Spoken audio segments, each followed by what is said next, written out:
축구사에는 많은 위대한 선수들이 있었지만 단 한 명의 플레이어가 스포츠 그 자체를 넘어한 시대의 문화와 정신을 대변한 선수가 있다면 그는 바로 디에고 아르만도 마라도나입니다. 그는 단순한 축구 선수가 아니라 축구라는 예술을 완성시킨 마에스트로이자 절망에 빠진 수많은 사람들에게 꿈과 희망을 선사한 기적의 화신이었어요. 마라도나의 이름 앞에는 수많은 수식어가 붙어요. 축구의 신, 나폴리의 구세주, 아르헨티나의 영웅, 시대의 아이콘. 하지만 이 모든 칭호들도 그의 진정한 위대함을 완전히 담아내기에는 부족합니다. 왜냐하면 마라도나는 축구공 하나로 세상을 바꾼 유일무이한 존재이기 때문이에요. 1986년 멕시코 월드컵에서 그가 보여준 초월적인 퍼포먼스는 단순한 스포츠 경기를 넘어 예술작품이었고, 나폴리에서 이룬 기적은 스포츠사를 통틀어 가장 드라마틱한 성공담으로 기록되고 있습니다. 펠레와 함께 피파 세기의 선수로 선정된 그는 축구라는 스포츠가 얼마나 아름다울 수 있는지, 그리고 한 개인이 얼마나 많은 사람들의 삶에 영향을 미칠 수 있는지를 몸소 보여준 살아있는 전설이었어요. 마라도나의 위대한 여정은 1960년 10월 30일 부에노스아이레스 외곽의 극빈 지역 비아 피오리토에서 시작되었습니다. 경찰조차 상주하지 못할 정도로 위험한 슬럼가에서 태어난 그의 어린 시절은 그야말로 절망 그 자체였어요. 하지만 운명은 이 작은 소년에게 신의 선물과도 같은 재능을 부여했습니다. 3세에 처음 축구공을 선물받은 마라도나는 6개월 동안 그 공을 끌어안고 잠들 정도로 축구에 대한 열정을 보였어요. 이는 단순한 아이의 장난감 사랑이 아니라 천재와 운명적 도구의 만남이었습니다. 8세에 에스트레야 로하에 입단한 그는 곧바로 동네 전체의 화제가 되었고, 11세에 아르헨티노스 주니어스에 발탁되면서 본격적인 전설의 서막을 올렸어요. 아르헨티노스 주니어스 유소년팀에서 마라도나는 단순한 유망주를 넘어선 경이로운 존재였습니다. 팀의 140경기 무패라는 전무후무한 기록을 세우며 주축이 되었고, 일부 리그 경기에서 볼보이로 나와 하프타임에 선보인 묘기는 관중들을 감탄하게 만들었어요. 당시 훗날 아르헨티나 감독이 되는 호세 페케르만은 1군 선수들이 훈련을 일찍 마치고 유소년팀에 와서 마라도나를 구경하던 일을 회상하며 그의 특별함을 증언했습니다. 1976년 15세의 나이로 아르헨티노스 주니어스에서 프로 데뷔한 마라도나는 곧바로 축구계에 충격파를 던졌어요. 18세가 되던 1978년부터 그는 이미 펠레, 알프레도 디 스테파노, 요한 크루이프 같은 역대 최고의 선수들과 비교되기 시작했습니다. 이는 단순한 기대나 과대평가가 아니라 그의 실력이 이미 그 수준에 도달했음을 의미했어요. 1979년 19세의 마라도나는 당시 발롱도르 수상자였던 케빈 키건을 제치고 구에린 스포르티보 올해의 선수에 선정되는 놀라운 업적을 달성했습니다. 이는 축구 역사상 가장 어린 나이에 세계 최고의 선수로 인정받은 기록이었어요. 더욱 놀라운 것은 그가 활약하기 시작한 1980년대 초반이 카를로스 발데라마, 소크라치스, 지쿠, 미셸 플라티니, 카를하인츠 루메니게 등 네로라는 스타들이 시대를 풍미하던 클래식 10번의 전성기였다는 점입니다. 그 수많은 천재들 중에서도 마라도나는 압도적인 1인자였어요. 1982년 세계 최고 명문 클럽 FC 바르셀로나로 이적한 마라도나는 비록 2년이라는 짧은 기간을 보냈지만 그 임팩트는 결코 작지 않았습니다. 코파 델 레이와 수페르코파 데 에스파냐 우승을 통해 자신의 클래스를 증명했으며, 특히 1983년 코파 델 레이 결승에서 보여준 플레이는 바르셀로나 팬들의 기억에 영원히 남았어요. 비록 부상과 갈등으로 인해 바르셀로나를 떠나게 되었지만 이 시기는 마라도나가 유럽 축구의 정점에서도 통할 수 있음을 입증한 중요한 시간이었습니다. 그의 바르셀로나 시절은 짧았지만 그 강렬함과 임팩트는 클럽 역사에 깊이 새겨졌어요. 1984년 마라도나가 SSC 나폴리로 이적한 것은 축구사에서 가장 극적이고 의미 있는 이적 중 하나였습니다. 당시 나폴리는 전 시즌 승점 1점 차이로 겨우 강등을 면한 약팀이었고, 이탈리아 남북 격차로 인해 시궁쥐라는 멸칭까지 들으며 무시받는 팀이었어요. 하지만 마라도나는 이 모든 것을 바꿔놓았습니다. 그는 문자 그대로 혼자서 팀을 등에 업고 나폴리를 이탈리아 정상으로 끌어올렸어요. 1986-87 시즌과 1989-90 시즌 두 차례의 세리에 A 우승, 1986-87 시즌 코파 이탈리아 우승, 그리고 1988-89 시즌 유에파컵 우승까지. 이는 단순한 우승이 아니라 기적이었습니다. 특히 나폴리의 첫 세리에 A 우승은 이탈리아 축구사에 길이 남을 사건이었어요. 부유한 북부의 유벤투스, AC 밀란, 인테르 등을 제치고 남부의 나폴리가 우승한 것은 사회적으로도 큰 의미가 있었습니다. 마라도나는 축구를 통해 지역 간 격차와 편견을 무너뜨린 것이에요. 나폴리에서의 마라도나는 축구는 11명이 하는 게임이라는 상식을 뒤엎은 유일한 선수였습니다. 그는 말 그대로 혼자서 팀을 우승으로 이끌었고, 이는 축구사에서 다시는 볼 수 없는 전무후무한 업적이었어요. 당시 마라도나가 축구는 혼자 하는 게 아니라는 상식에서 벗어났다라는 찬사를 받을 정도였습니다. 마라도나의 모든 업적 중에서도 1986년 멕시코 월드컵은 그의 최고 걸작이었어요. 이 대회에서 그가 보여준 퍼포먼스는 단순한 축구 경기를 넘어 예술 작품이었고, 월드컵 역사상 가장 완벽한 개인 퍼포먼스로 평가받고 있습니다. 8강에서 만난 잉글랜드와의 경기는 마라도나의 전설이 완성된 순간이었어요. 전반 51분, 그는 손으로 공을 넣어 논란의 신의 손 골을 기록했습니다. 비록 논란이 있었지만 경기 후 그가 남긴 그때 공을 강타한 것은 나의 손이 아니라 신의 손이었다라는 말은 축구사에 길이 남을 명언이 되었어요. 하지만 진짜 예술은 그 4분 후에 나왔습니다.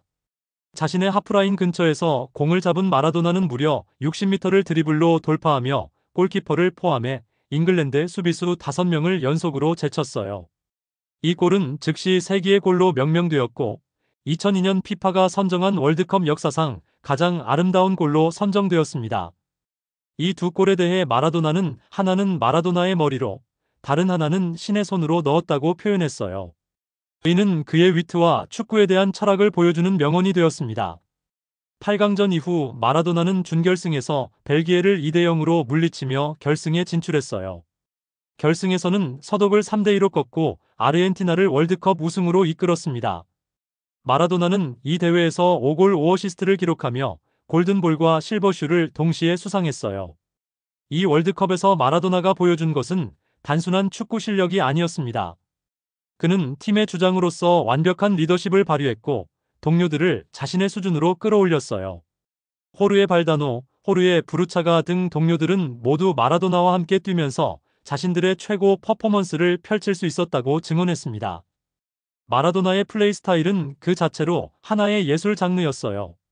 그는 드리블, 패스, 슈팅, 플레이메이킹, 리더십 등 축구 선수가 갖춰야 할 모든 요소를 완벽하게 보유한 선수였습니다. 마라도나의 드리블은 단순한 기술을 넘어선 예술이었어요. 그는 좁은 공간에서도 여러 명의 수비수를 제칠 수 있는 능력을 가지고 있었고, 특히 그의 바디 페인트와 방향 전환은 상대 수비수들을 완전히 무력화시켰습니다. 레몬이나 오렌지로도 완벽한 볼 컨트롤을 할 수 있다는 일화는 그의 기술 수준이 얼마나 경이로웠는지를 보여줘요. 마라도나는 골을 넣는 것만큼이나 동료들을 살리는 능력이 뛰어났습니다. 그의 패스는 항상 예측 불가능했고 불가능해 보이는 각도에서도 완벽한 패스를 만들어냈어요. 특히 그가 볼을 잡으면 온몸을 이용해 원터치로 동료에게 패스한 후 다른 공간으로 이동하는 플레이는 그만의 독특한 스타일이었습니다. 마라도나의 또 다른 위대함은 그의 승부욕과 리더십이었어요. 그는 18세부터 주장 완장을 차고 팀을 이끌었고 어떤 상황에서도 포기하지 않는 정신력을 보여줬습니다. 특히 중요한 순간에 더욱 빛나는 빅게임 플레이어였으며 동료들을 자신의 의지로 감화시키는 카리스마를 가지고 있었어요. 마라도나의 위대함은 개인적 성취에만 그치지 않았습니다. 그는 축구 전술사 자체를 바꾼 선수였어요. 당시 마라도나를 막기 위해 아리고 사키가 조직적 압박 축구인 사키이즘을 개발했을 정도였습니다. 사키는 압박 축구는 마라도나를 견제하기 위해 만든 전술이라고 직접 인정했어요. 1980년대 중반까지 축구는 스타 플레이어 한두 명에게 의존하는 경우가 많았지만 마라도나의 압도적인 능력 때문에 팀들은 조직적인 대응책을 마련해야 했습니다. 이는 현대 축구의 체계적이고 조직적인 전술 발전의 출발점이 되었어요. 놀라운 것은 마라도나가 이러한 조직적 압박에도 굴복하지 않고 1990년까지 세계 최고의 자리를 지켰다는 점입니다. 이는 그의 능력이 단순한 개인기를 넘어선 차원에 있었음을 증명해요. 1980년대 초 아르헨티나는 포클랜드 전쟁 패배와 경제 위기로 극도의 절망에 빠져 있었습니다. 이런 상황에서 마라도나의 1986년 월드컵 우승은 단순한 스포츠 성과가 아니라 국가적 자존심 회복의 상징이었어요. 특히 잉글랜드를 꺾고 우승한 것은 포클랜드 전쟁의 복수를 상징적으로 달성한 것으로 여겨졌습니다. 마라도나는 아르헨티나 국민들에게 꿈과 희망을 되찾아준 영웅이었어요. 그의 성공은 가난한 환경에서도 노력하면 성공할 수 있다는 메시지를 전달했고, 특히 비슷한 환경의 아이들에게 큰 영감을 주었습니다. 나폴리에서 마라도나의 위상은 단순한 축구 선수를 넘어섰어요. 그는 말 그대로 도시의 신이 되었습니다. 이탈리아 남북 격차로 인해 멸시받던 나폴리 시민들에게 마라도나는 자부심과 희망의 상징이었어요. 마라도나가 나폴리를 우승으로 이끈 것은 단순한 스포츠 성과가 아니라 사회적 혁명에 가까웠습니다. 부유한 북부의 팀들을 제치고 남부의 나폴리가 우승한 것은 지역 간 격차에 대한 강력한 메시지였어요. 나폴리 시민들은 마라도나를 통해 자신들도 최고가 될 수 있다는 자신감을 얻었습니다. 마라도나는 후배 선수들에게 끊임없는 영감을 주는 존재였어요. 특히 아르헨티나 출신 선수들에게 그는 절대적인 롤모델이었습니다. 마라도나는 리오넬 메시를 자신의 진정한 후계자로 인정했어요. 그동안 새로운 마라도나가 나왔다는 이야기가 수십 번 반복되었습니다. 그러나 메시만이 내 수준에 도달했다고 생각해요라며 메시를 극찬했습니다. 또한 나의 마라도나는 메시라고 말할 정도로 메시를 아꼈어요. 2010년 남아공 월드컵에서 아르헨티나 대표팀 감독을 맡았을 때는 메시를 특별히 아꼈고, 메시는 나와 펠레 간의 논쟁을 끝낼 수 있는 선수라고 평가하기도 했습니다. 마라도나의 영향은 아르헨티나를 넘어 전 세계로 확산되었어요. 현재 활동하는 수많은 선수들이 마라도나를 롤모델로 삼고 있으며, 특히 10번을 달고 뛰는 플레이메이커들에게 그는 영원한 목표가 되고 있습니다. 킬리안 음바페, 네이마르, 파울로 디발라 등 현세대 스타들도 모두 마라도나의 영향을 받았다고 공언하고 있어요. 이는 마라도나의 축구 철학과 정신이 시대를 초월해 계승되고 있음을 보여줍니다. 2020년 11월 25일 마라도나가 60세의 나이로 세상을 떠났어요. 뇌출혈 수술 후 회복 중이던 그는 심정지로 생을 마감했습니다. 그의 죽음은 전 세계적인 애도를 불러일으켰어요. 아르헨티나 정부는 즉시 3일간의 국가애도 기간을 선포했고, 그의 시신은 대통령궁 카사 로사다에 안치되어 국민들의 조문을 받았습니다. 수십만 명의 아르헨티나 국민들이 그의 마지막 길을 배웅했고, 일부는 대성통곡하며 연구차를 가로막을 정도였어요. 마라도나의 죽음은 전 세계 축구계에 거대한 충격을 주었습니다. 펠레는 정말 슬픈 소식이에요. 나는 위대한 친구를 잃었고 세상은 전설을 잃었어요 라며 애도했고, 리오넬 메시는 평안히 쉬세요라는 메시지로 고인을 추모했어요. 크리스티아노 호날두, 킬리안 음바페, 네이마르 등 현세대 최고의 선수들이 모두 마라도나에 대한 존경과 애도의 메시지를 남겼습니다. 피파는 211개 회원국의 모든 경기에서 1분간 묵념을 요청했고, 나폴리는 홈구장 이름을 디에고 아르만도 마라도나 스타디움으로 변경했어요. 마라도나가 세상을 떠난 지 2년 후인 2022년, 그가 생전에 가장 아꼈던 후배 리오넬 메시가 마침내 카타르 월드컵에서 우승을 차지했어요. 36년 만에 아르헨티나 월드컵 우승이었습니다. 메시는 우승 세리머니에서 36년 전 마라도나의 우승 세리머니를 재현하며 은사에 대한 경의를 표했어요. 아르헨티나 축구협회는 메시가 마라도나의 계승자가 되었다는 헌정 영상을 제작하기도 했습니다. 또한 마라도나가 전성기를 보냈던 나폴리도 2022-23 시즌 33년 만에 세리에 A 우승을 달성했어요. 많은 축구 팬들은 마라도나가 조금만 더 살았다면 조국의 월드컵 우승과 나폴리의 리그 우승을 모두 볼 수 있었을 텐데라며 아쉬워했습니다. 마라도나는 이제 축구 역사의 한 페이지가 아니라 축구 그 자체가 되었어요. 그의 이름은 최고 수준의 축구 실력을 의미하는 대명사가 되었고, 그의 정신은 축구의 이상향을 나타내는 상징이 되었습니다. 현재 전 세계 어디에서나 축구를 하는 아이들은 마라도나를 꿈꾸며 공을 차요. 그들이 드리블을 할 때마다, 골을 넣을 때마다, 동료에게 패스를 할 때마다 마라도나의 정신이 함께합니다.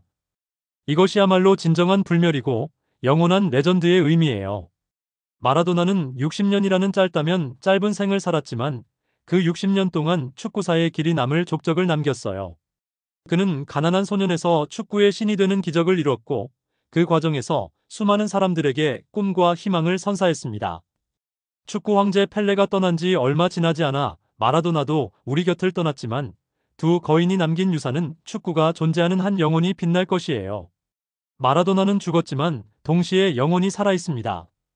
축구를 사랑하는 모든 이들의 마음속에서, 그리고 푸른 잔디 위를 굴러가는 모든 축구공 속에서 마라도나는 영원히 살아 숨쉬고 있어요. 디에고는 영원하다. 축구가 있는 곳에 마라도나가 있고, 마라도나가 있는 곳에 축구의 진정한 아름다움이 있다.